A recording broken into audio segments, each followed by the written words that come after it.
Hi, Kim Hester here from jkhealthtribe.com, and in this video I'm going to go over how to season a wok. But before we begin that, I just want to briefly talk about wok cooking.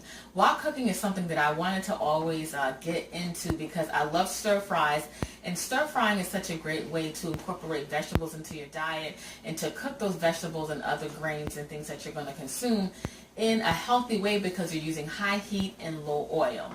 So the type of woks, there's many woks out there, but the best one, or one that I would recommend, is a carbon steel wok. Carbon steel woks, which is the one I have here, they heat up very well, they last a long time, they have excellent flavor, and they're fairly inexpensive compared to the other wok materials such as the cast iron or the steel ones. The cast iron is the way to go.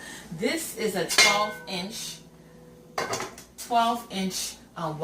wok, and you want to get it a 14 gauge thickness when you're purchasing a wok. Mine have the wooden handles, one for you to hold and another one when you take it off of the stove so you don't burn yourself. It's easier to use. I have a gas stove, so I went with a round bottom wok, but if you have an electric stove, it is recommended to get a flat bottom wok, and you can get a flat bottom wok in the carbon steel material. If you do have the round bottom, you want to get a wok ring that you can put over on top of your stove so that the wok can sit evenly and be heated evenly. Okay, so the next phase we're going to go to is to begin seasoning our wok. So let's head into doing that next. So the first process in seasoning the wok is to clean it. You can't obviously feel it, but there is a coating of oil that the manufacturers put onto the wok to keep it protected. And in order to fully season it, and I didn't mention in the first half, you want to season the wok so that your wok can give off great flavor and it becomes non-stick, and over time develops this dark coating or a patina that helps to make the wok more flavorful and make your foods taste much better as you're cooking it over time. So the first thing I'm going to do is I'm going to wash the wok with warm soapy water just to get off that coating of oil. And you're going to use some type of scouring pad in order to do that. And you're just going to wash it off.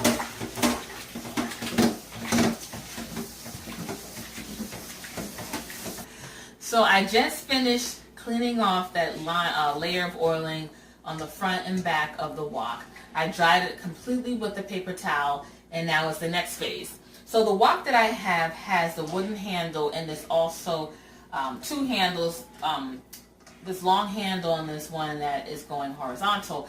On this model of wok, we're able to remove this handle, so that's what I'm going to do first, because we have to bake it as part of the seasoning process. So what I'm going to do is I'm going to take off the handle. Just screw that out. Almost got it. Okay, so this comes off.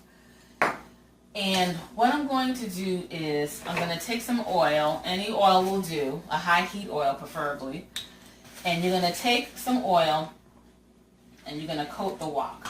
It doesn't have to be a thick layer, just enough to coat it and protect it while it's going to be in the oven. Okay.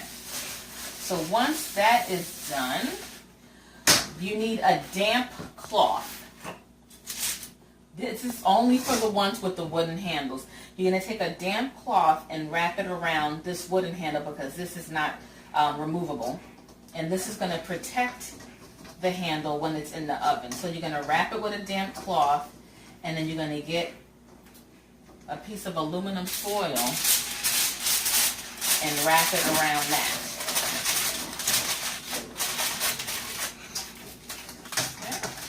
And then once you do that, before I began, I preheated my oven to 450 degrees. And I don't know if you heard the beep in the first part of this video, but that was the oven saying that it was ready.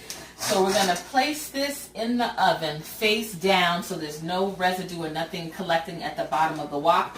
We're going to place it face down in the oven, and we're going to bake it for 20 minutes. And after that, I'll show you what we're going to do next. Okay, so we're almost done. The timer's about to go off, and it's now time to take the wok out of the oven. I had it in the oven for 20 minutes at 450 degrees, okay?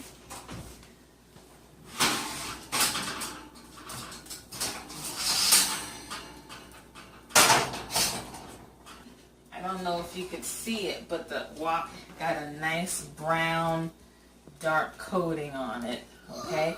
So I'm going to sit this in the oven, not in the oven, in the sink because it's really hot. And I'm going to take off the handle, put it on the stove, and then we're going to cook our chives in it. So I'll be right back. Okay, so I took it out of the oven. I put the handle back on. It's still hot. So now we're going to cook our pungent vegetable. I have scallions, but you can use chives, you can use ginger. Any pungent vegetable you want to cook as the last stage, because there is it's something called aluminum. Basically, when you cook the pungent vegetable in the wok, it removes the metallic taste that you're going to get. So that's why you have to do this last step. So I have mine on high, and I'm going to put some oil in. And then we're going to stir fry our chives until they're charred. And you're going to just keep cooking these down until they're charred. So I'll come back after that's done. So as you can see, the scallions are charred. So, and I've been just rubbing it all around the edges just to get that metallic taste out of the wok. So I'm going to turn the heat off, and I'm just going to remove these scallions and put them into the bowl. And as you see, it has a pretty patina, as they call it, at the bottom. And as you continue to keep cooking on it, it's going to get darker and darker, and the flavors are going to seal, and this wok is going to be amazing. So just wanted to share that with you. I'm just going to wipe it down once this is over with some paper towel, clean it all out, and it's ready to use. And you kind of treat it like a cast iron skillet. You don't want to use soap. You just want to clean it with some warm water, scrub it, but you don't want to use any soap on it. But they pretty much say that a wok is, you cannot damage it. Even if it starts to rust, you can scour it, re-season it, and use it again. So I hope you see that 3 simple steps you can season a wok. Below this video, I will list links where potential places that you can buy a carbon stove wok. It's really easy to find. And happy woking.